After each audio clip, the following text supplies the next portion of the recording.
There's quite a lot of trees here. See if I can get through this somehow to get a good shot. Maybe from down here.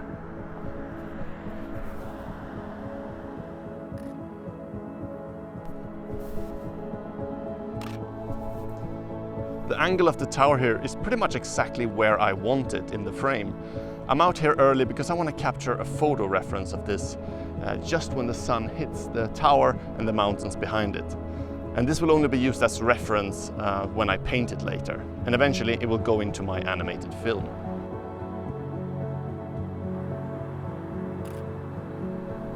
I like how the sun is hitting these trees here in the background. I'll have the freedom later to recompose some of these elements, so I don't have to stay completely true to what we see here. But I can capture all the elements individually and then put them all together.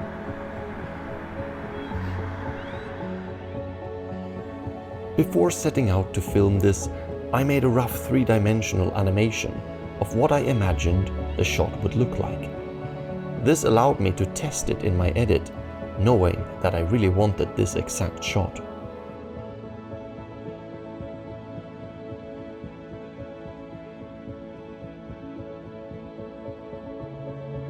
My film begins with a sequence of shots all referencing locations here around Innsbruck, where I'm based. This ski jumping tower is a famous landmark here, and I like it when you can recognize a place like this in the film, even though it is a fictional, painted world I'm creating. Capturing the real reference gives me so much more information about how the light falls on the mountains and the tower, and it just elevates the realism of it all. Just painting it out of imagination would not have given the same result.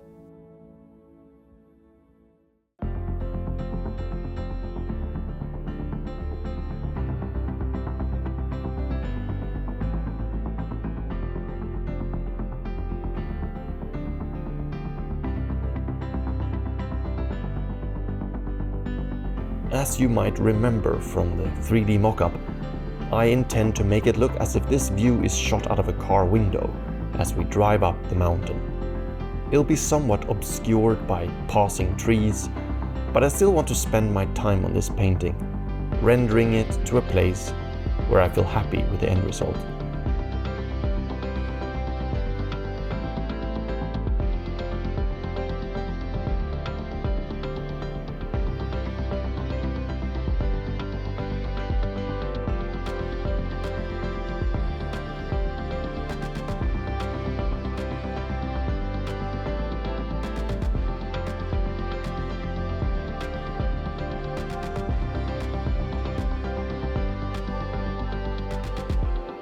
The architectural drawing is for sure the most challenging part of this.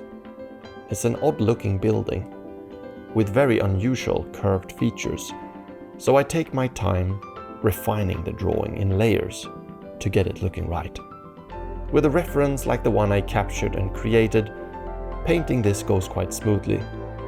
All the problems are solved, I just need to let the process unfold and spend the time required to cover the canvas with the right colors. There's nothing more rewarding than seeing a painting go from a scribbly chaos into a readable impression of reality.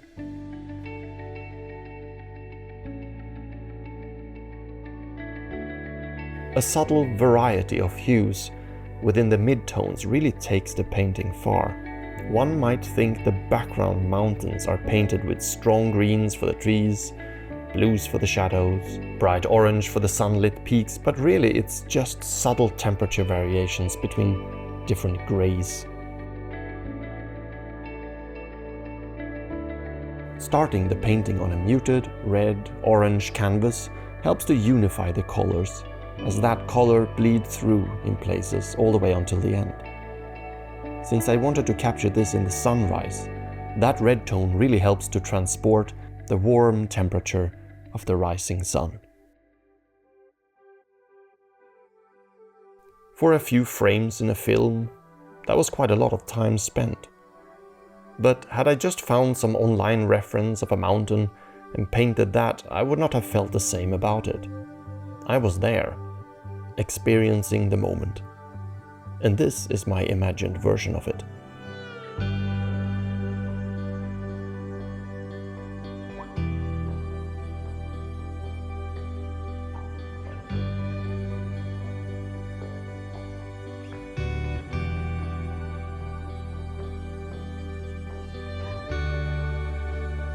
Thanks for watching. Thanks to all my Patreons, and you can join me there for more videos. And I'll see you in the next one.